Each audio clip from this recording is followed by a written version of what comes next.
record or the digital recording, whatever you want to call it, that's kind of what the piano player does. So.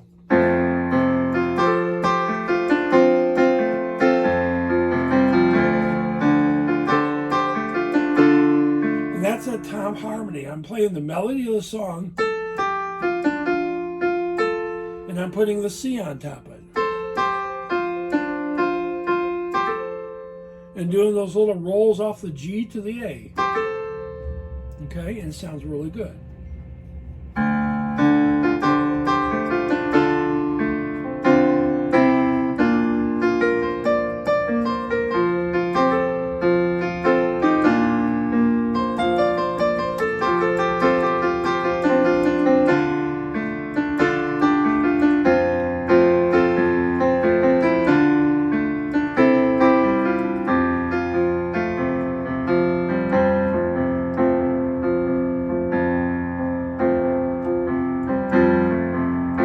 Again, that's a timing pattern again. And if you listen to the Bob Seger song after the piano solo, it goes really quiet there.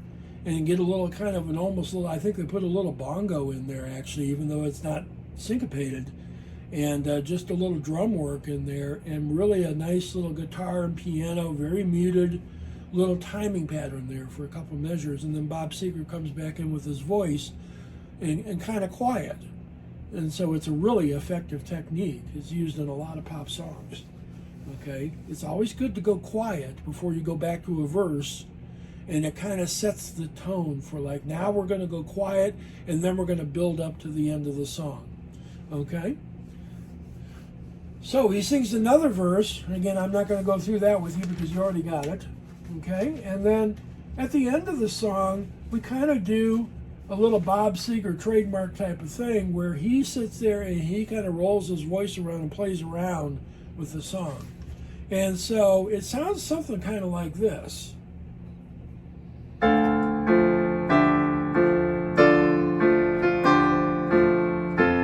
And that's kind of what's going on. There's organ in there, and there's piano, and there's guitar, and there's drums. And Bob's not singing on that part. Bob, like I know him. But I actually did meet him a couple times. But anyway, that's a long time ago. But then he comes in and he sings some of his trademark stuff.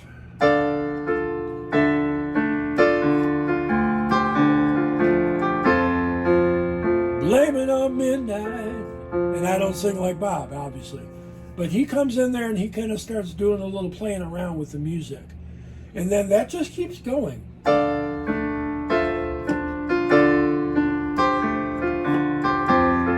Blame it on midnight.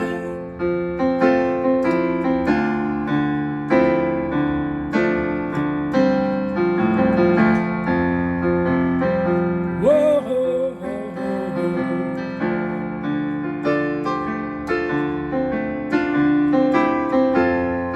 And he just keeps doing that, okay?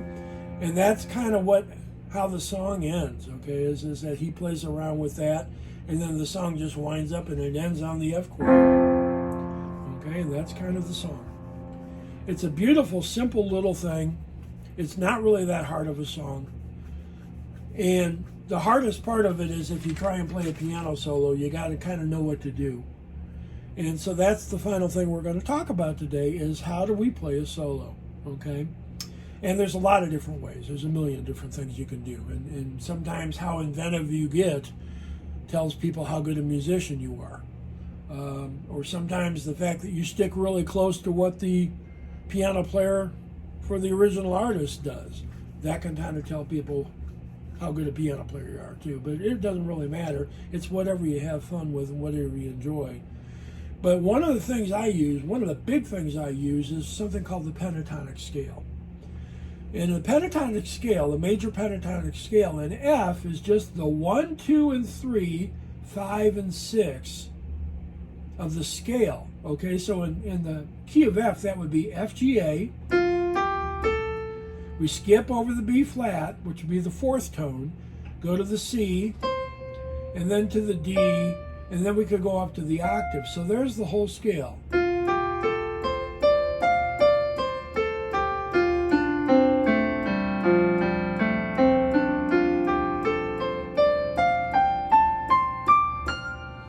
okay? And by learning to play that scale and going up and down the keyboard with it and putting a little harmony in along the way, it's really effective. Again, kind of country sounding, but again, very appropriate to this song.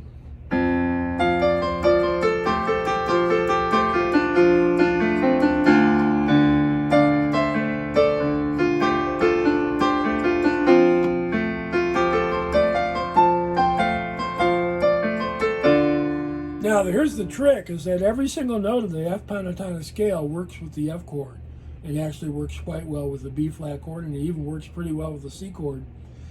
So in other words, you can't really make a mistake. If you play the scale with the chord, whoops.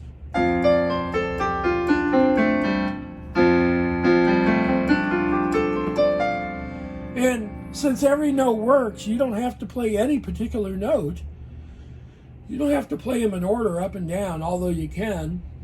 So you can use any note.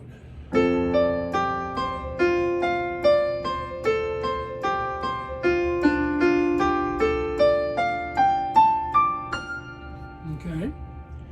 And so that's how the pentatonic scale works, and you can do a surprising amount of soloing on it. I use the pentatonic scale a lot, and all piano players do who play solos. You know, so this is all pentatonic here.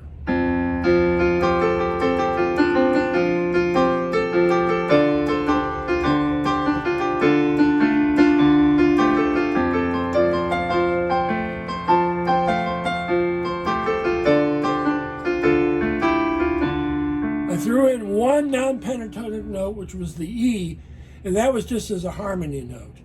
But every other note that I played, every single note I played, except for that one tiny E at the very end, was a pentatonic note. So anyways, this is some of the stuff you can do with this song. It's a great song to play around with and try some of the stuff. It's a great song to bounce to.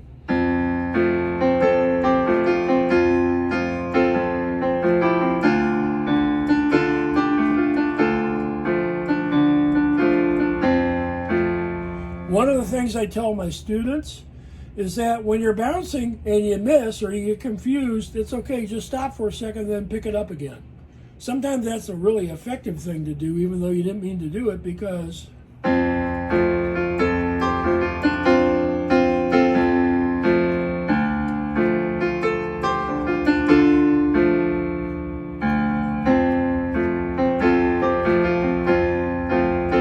breaks up the regularity of the bounce. And that can be a good thing in music because it doesn't make the song too predictable. And so that's one of the things. If you try bouncing, you can do that. And you don't have to bounce as much as I did there. You can slow your bounce down and just do it once in a while. And what I tell people to do, the final thing I'll leave you with, and I'll shut up then, is that a lot of times it's always best in music to bounce in the gaps. The gaps in the melody of the song. Find a dead spot and bounce into it. And that gives the rhythm to the dead spot, and now it's not a dead spot anymore, and now your song's got more continuity, or what we call flow. And if your song flows and it sounds natural, after a while you can play it and sound like you've been doing it all your life, and you sound much better than you actually are as a piano player. And then someday you realize, well, I've been doing this for so long, I am pretty good. And so that's the way I want you to think about it, is that you use the bounce, use these little tips and techniques that we've talked about here, top harmony,